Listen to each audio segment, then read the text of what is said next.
General साहब, अहम तरीन फैसला है, इसको मुख्तलिफ जावियों से देखा भी जा रहा है और मुख्तलिफ तरीकों से इसको रिसीव भी किया जा रहा है। मुस्लिम लीग नून की इसके ऊपर क्या वाज़ेह पोजीशन है?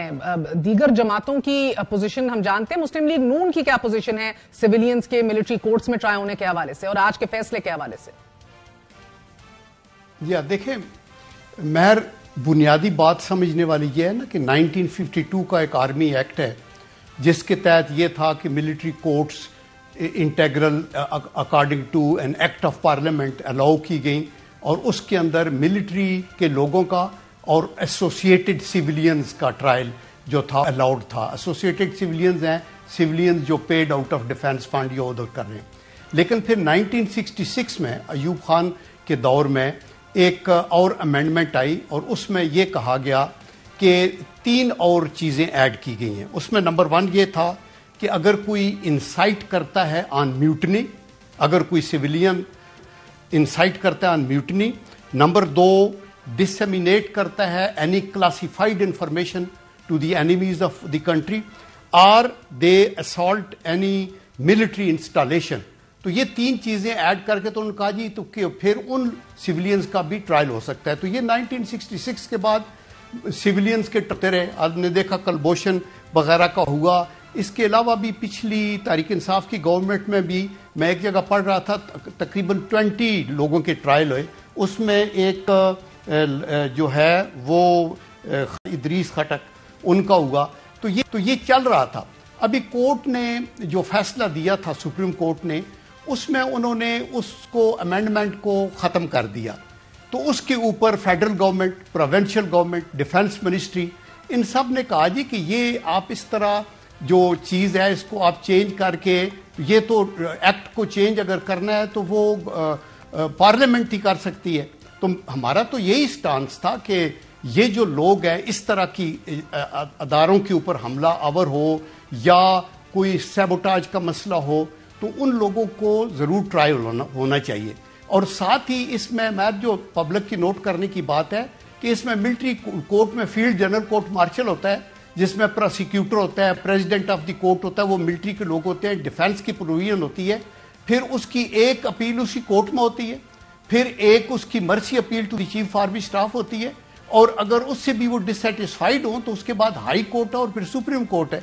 तो फाइनली अगर कोई ऐसे कंकॉक्शन हो या केसेस ऐसे बनाए गए हों या कोई सिविलियन ऐसे इन्वॉल्व हो जिनकी कोई पॉलिटिकल एक्टिविटी थी तो उनको इस खाते में ट्राई किया गया तो उनके लिए इंसाफ के दरवाजे खुले रहते हैं। तो आप कह रहे हैं सिविलियन जो दहशत गर्दी में मुलव्वस होते हैं, दहशत गर्दों सिविलियन जैसे तहरीक इंसाफ वाले लोग हैं 9-10 में के हवाले से इनमें कहीं ना कहीं नरमी बरती जाएगी क्योंकि ये डिफरेंट फोरम्स है जो डील कर सकते हैं। सिविलियंस की तारीफ भी फिर करनी होगी या आप कह रहे हैं ये सब पर एक यकसर लाठी नहीं लागू होगी?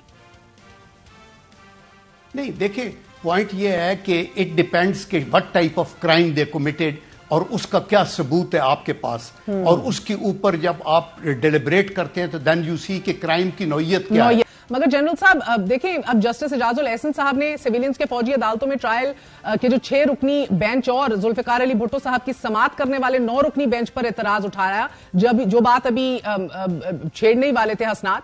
लेकिन जस्टिस एजाजुल एहसन ने अपने खत में ये लिखा कि जजेस कमेटी में तय हुआ था कि मिलिट्री कोर्ट्स फैसले की अपील 7 सीनियर मोस्ट जजेस करेंगे कि ये पिक एंड चूज वाला जो एक तासुर है वो मुकम्मल तौर पर जायल हो जाए और इंसाफ फराहम करने वाला मुल्क का सबसे बड़ा इदारा जो है वो कभी वो कंट्रोवर्शियल ना बने। आपको लगता है कि उनकी इस बात में मंतक थी बिकॉज ये अहम तरीन फैसले कॉन्स्टिट्यूशनल मामलों पर, मिलिट्री कोर्ट्स के ऊपर सीनियर मोस्ट जजेस को करने चाहिए? देखिए ये तो सुप्रीम कोर्ट के इंटरनल इश्यूज हैं, लेकिन ये जस्टिस साहब, ऑनरेबल जस्टिस जो ये पॉइंट रेज कर रहे हैं, इनको पता है कि पीछे वो इसी सारी कार्रवाई का हिस्सा थे जहां 3 जज बैठते थे और यकतरफा सारे फैसले होते रहते थे। But we leave it to them. मैं ये सोचता हूं कि आज हम सब का जो फोकस है वो 9 मई के ऊपर हुआ है। जो पहला फैसला है वो था, तो ये दूसरा फैसला। मेरे ख्याल में 9 मई का तो खैर बहुत ही सीरियस इशू था और उसका सही इन्वेस्टिगेशन होनी चाहिए और जो लोग मुलव्वस हैं उनको सजाएं भी मिलनी चाहिए। लेकिन उससे भी ज्यादा जो सीरियस बात है वो ये है कि अगर ये प्रोविजन आर्मी से ले लेते हैं, आर्मी एक्ट के नीचे से, تو کل تک آپ کی نیشنل سیکیورٹی کو جو تھریٹ کرتے ہیں, جو میوٹنی پہ انسائٹ کرتے ہیں لوگ, جو آپ کے اداروں کے اوپر یا آپ کی انسٹیٹیوشن کے اوپر یا یونٹوں کے اوپر حملہ کرتے ہیں. ابھی ڈی آئی خان میں آپ نے دیکھا کہ ایک جو ایکسپلوسو لیڈن جو وین ہے وہ بڑائی 25 لوگ مار دیے.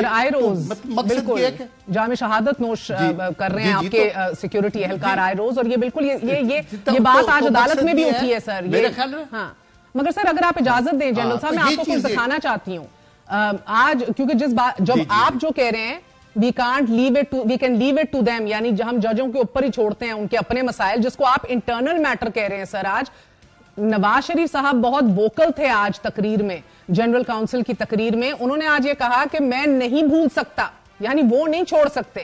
وہ کہتے ہیں کہ حساب تو لینا بنتا ہے, ایسے کیوں کیا, معاملہ بہت سنجیدہ ہے, میں نے کیا بگاڑا تھا ان ججز کا.